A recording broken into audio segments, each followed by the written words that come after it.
Tell me, why do you drive your car? I drive my car because I'm going to school to be a midwife and I have to go to births. And I live in a city where the fast way to travel is by car, and people expect me to be able to get to a birth on time. How often do you drive? 5 times a week to work. You actually bike PDX right there. So you drive 5 times a week to work, so you're a commuter? Yep.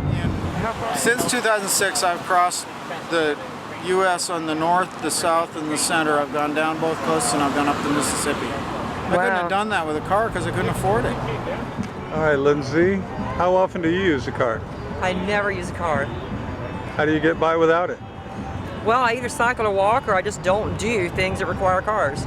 I haven't figured out a way, when I live out on 122nd Southeast, how I can get to a birth in Vancouver or get to a birth across the river fast enough to meet that commitment. Like, you can miss births. Births sometimes happen really fast, and I'm becoming a midwife because I want to be able to have a skill that I can apply off-grid, that I don't have to use money for, but that is like absolutely necessary, especially when shit falls apart. And I haven't figured out how to do that, going to school and trying to be a midwife's apprentice to get to births on time without driving a car. You set a good example. And you help, you help them get past their obstacles, because everybody's got obstacles in life. And a lot of people have difficulties with getting bikes to do what they need them to do. We set up the Corvallis Bicycle Collective to empower people to be able to use bicycles more in their lives. Anybody can get a bike there if they have time.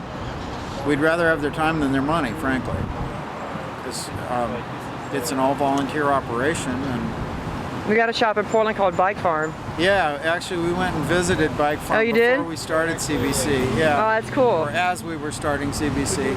How far do you commute? It's about 8-9 miles. 8 or 9 miles. Yeah, I could bike it, but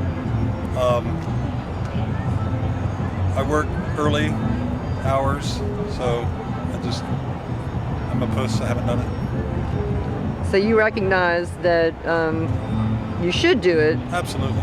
But you don't do it because it's just harder. Yeah, it'd be a matter of getting up an hour earlier, and I mean that's a shitty excuse, but that's what's actually happening. So, well, you make it difficult for me to criticize you, because normally I would say, well, that's a shitty excuse, but you said it yourself. No, it's a totally shitty excuse. What do you think would have to change for you to still be a midwife and not have to use the car? I'd be living in an intentional community where everything was like walking or biking distance. And that's not Portland, unfortunately. If I could learn everything I needed to learn and get the credentials, because now we have mandatory licensure in Oregon for midwives, recently passed, I would just be living in a community where I could work in that community as a midwife. And that's my goal, but I have to learn the skills so that I can be a midwife and create my setup. Right now I have to follow someone else's setup because they're the midwife and I'm the student. The middle trip was really a kick because we took along a 12-year-old girl and 2-year-old twins in a trailer. And we had so much time with the kids. We really enjoyed our trip. We averaged about 40 miles a day, which is low for, that's half what we average with most adult groups. But we had a great time. We spent 6 months out on the road. We saw America. We visited every playground in America. Did you give birth? Did you help somebody give birth here today? Today? No. But I could have. But if I had gotten the call, I had to go. So and if I don't go, and if I miss it, every time I miss it, I'm not getting that experience that I need in order to be able to do it for other people and support other people. So you think that it's possible you could get a call anytime right now and have to get in your car and go give birth? Yeah. I rode a bike for the first 20 years of my adulthood, maybe more, 25 years. I only got a car about 7 years ago. One of the things that I advocate is totally dismantling our economy and rebuilding it based upon sustainability and solidarity. And I believe that a lot of things would be done much more closer and locally to home. Yeah, If that was to happen.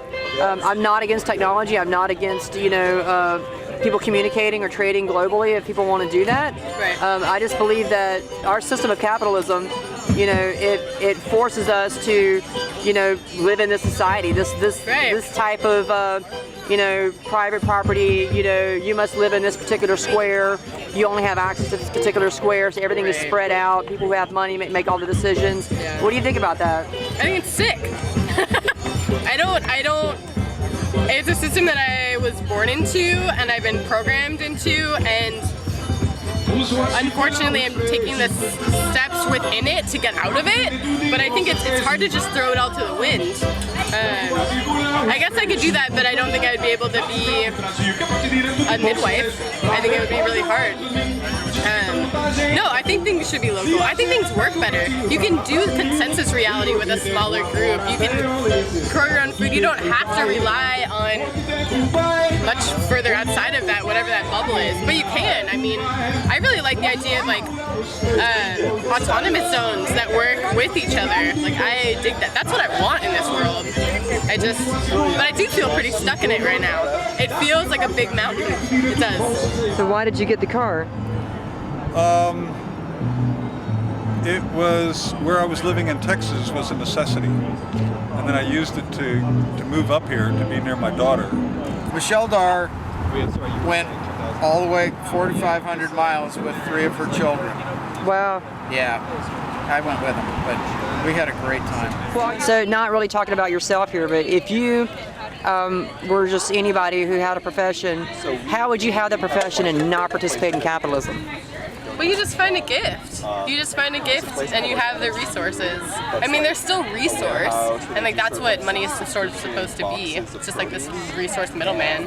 But if you can get resources, whether you're growing them or it doesn't matter how you get them, as long as it doesn't hurt anybody.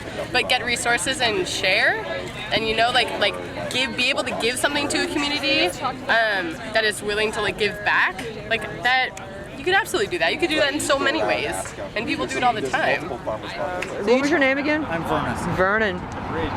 I'm Lindsay. I'm Bike for Peace. That's Bike for Peace. bike with the number 4. Bikeforpeace.org? .com, actually. .com. Well, thanks for talking. Yeah, sure. And thanks for not driving. It's my pleasure. Excellent.